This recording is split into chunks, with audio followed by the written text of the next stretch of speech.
Look at the stare of the champion against the challenger. Quite frankly, a match I thought I would never, ever see. This is a different Hulk Hogan, and Hulkamania already went running wild. Just check it out. He got out! Look at this! He's And Hulkamania will live forever. Terry Bollea, better known to mortals as Hulk Hogan, passed away this week at the age of 71 after reportedly being treated for a heart issue in Clearwater, Florida. He is without any debate one of the biggest and most influential names in the history of professional wrestling, a name that transcends pro wrestling. This is undisputable.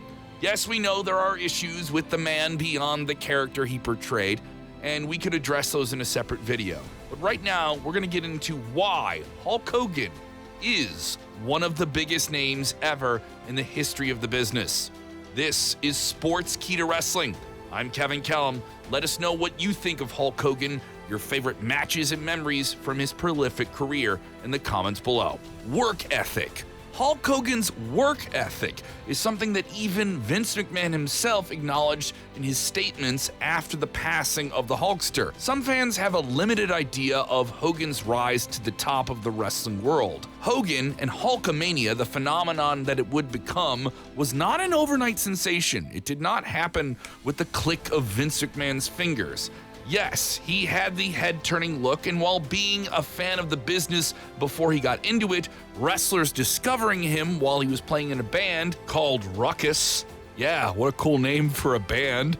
And he had the grind to be a performer, so there's a mental spark there. The wrestlers got on him, saying with his giant frame and build, he should be a pro wrestler. WWE Hall of Famers the Briscoe brothers asked famed and ferocious Japanese pro wrestler Hiro Matsuda to train this 6'7" blonde-haired bass player to become a wrestler for their territory, Championship Wrestling from Florida. He made his pro wrestling debut in 1977.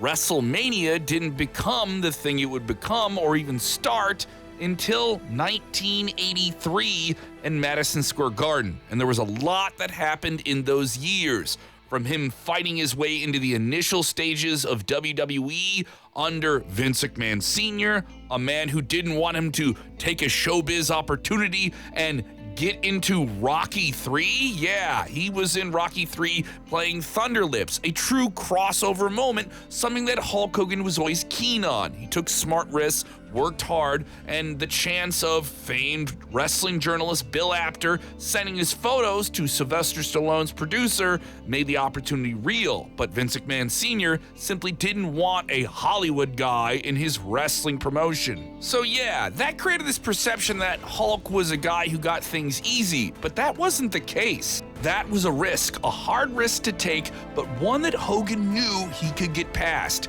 If people didn't believe in him, he believed in himself. He continued to forge a not easy path in pro wrestling, making excursions to New Japan Pro Wrestling overseas, where he was dubbed Ichiban #1. And foreign wrestlers at the time would be featured attractions, but they weren't the main event. Hogan was the exception. With his axe bomber lariat, he fought his way through the top and win huge, becoming the first IWGP Heavyweight Champion, defeating the legendary Antonio Inoki by knockout in the finals of a tournament. That's not easy, is it? Meanwhile, back in the United States, as the movie started to come out, Hogan was a draw for American Wrestling Association, ran by famed wrestler Vern Gagne, who loved himself a wrestler's wrestler due to his legitimate athletic background. Throughout a majority of his run between 1981 and 1983, he was a big attraction very quickly, capturing the imagination of fans in the Midwest across Minnesota, Wisconsin, and Illinois. He would chase down the villainous Nick Bockwinkel for the AWA World Heavyweight Championship, with Bobby the Brain Heenan villainously plotting against the Hulkster, who was not yet called that, in his corner. But they would never pull the trigger and put the title on Hogan, who was monstrously over. The reactions were a thing. This was kind of Hulkamania before it was called Hulkamania. Though Hogan would defeat Bockwinkel multiple times, there was always some way for them to reverse the decision and keep the title on Bockwinkel. Gagne simply wouldn't pull the trigger and make Hogan their guy. Hogan would leave the AWA in November of 1983 as there was a shift over on the East Coast within the WWF. Oh, look at that. You're still with us. You're still watching this. Yeah, I know. Pretty cool, right? Get in the comments, give us a like, and subscribe to Sportskeeda Wrestling. Someone who was willing to take risks and break the invisible lines of what the pro wrestling business was, which was still very much a territorial business with the governance of the NWA over several different territories, was Vincent K. McMahon, who purchased the WWF from his father, Vince McMahon Sr. Yes, the same Vince McMahon Sr. who years earlier rejected Hulk Hogan wanting to do a movie like Rocky III. You want to do that movie? You're not wrestling for me anymore. But Vincent K. McMahon had a completely different vision. He understood why that movie star momentum was beneficial to his vision. You see, McMahon wanted to take the WWF, then a regional promotion as most wrestling promotions were at the time, and expand it nationally. And he handpicked Hogan to be the star of this movement, maybe even a superstar. Hogan returned to WWF in late 1983 and then was introduced as a babyface hero aiding Bob Backlund, who was being assaulted by the Wild Samoans. WWF fans had previously known Hogan as a villain, but this wasn't that guy. This was a completely different guy, and things were about to change in just a few weeks. Now, this may come together quickly, and though it was presented as a last-minute replacement for Bob Backlund to take on the foreign villain, the Iron Sheik, for the WWF World Heavyweight Championship in Madison Square Garden, the world's most famous arena, this wasn't an overnight thing. It may feel that way in presentation, but this took years to culminate, as the act came together with Gorilla Monsoon on televised commentary proclaiming Hulkamania is real and referring to the Hulkster's fans as Hulkamaniacs, with demandments of training, saying your prayers, and eating your vitamins. It was a cohesive act around one character who had an eye-popping look and had grinded to get to this point and was defeating a foreign foe during the 1980s when the United States was having some serious issues with the country of Iran, where the Iron Sheik was from. It all played together, all at the right time.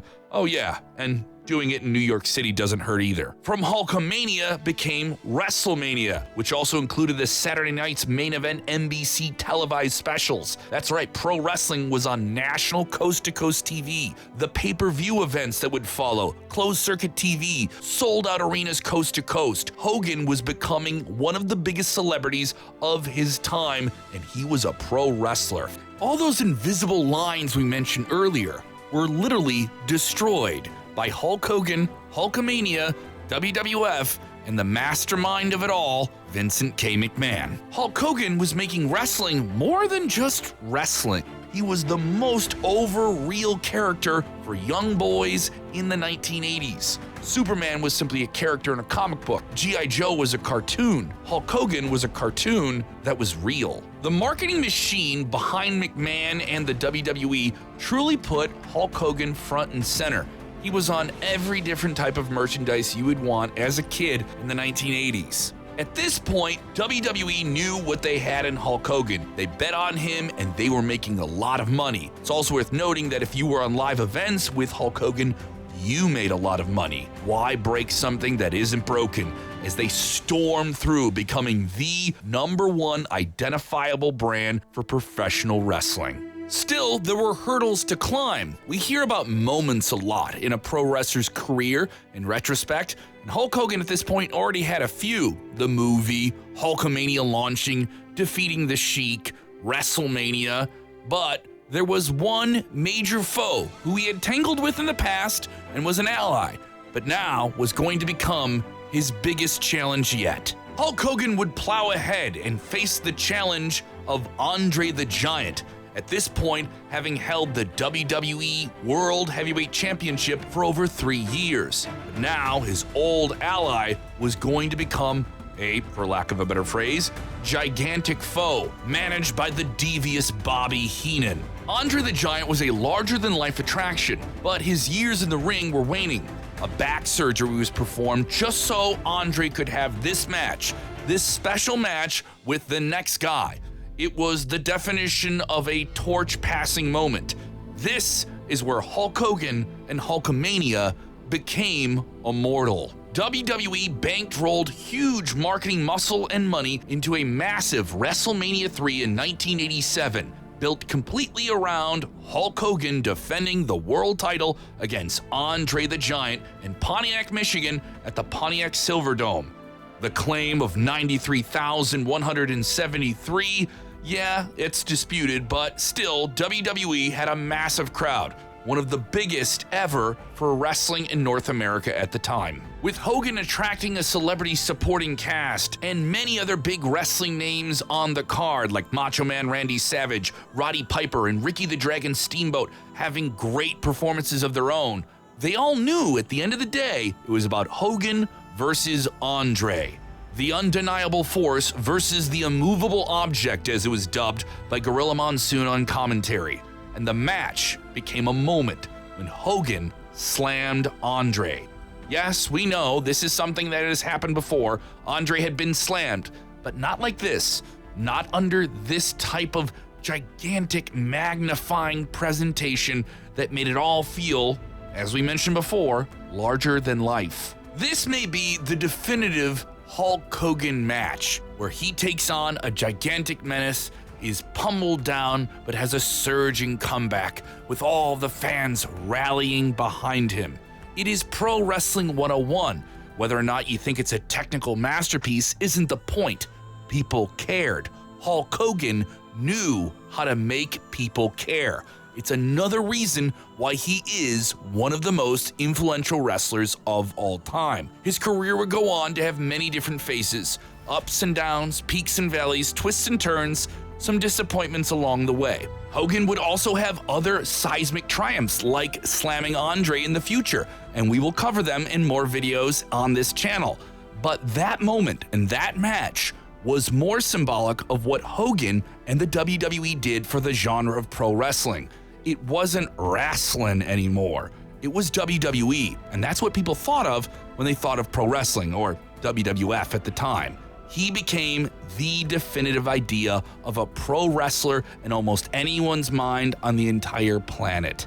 And it didn't happen overnight, and it wasn't easy when it happened. It came together with years of effort by Hogan and the team around him. It was the biggest breakthrough moment for pro wrestling on a bigger scale than anyone had ever perceived that it could get to. David Shoemaker, in an article detailing Hogan's influence for TheRinger.com, really summed it up perfectly. By virtue of his transcendence, and almost unintentionally, Hogan diffused all the arguments about his art. He helped make pro wrestling acceptable to the masses by making it muscle-bound camp.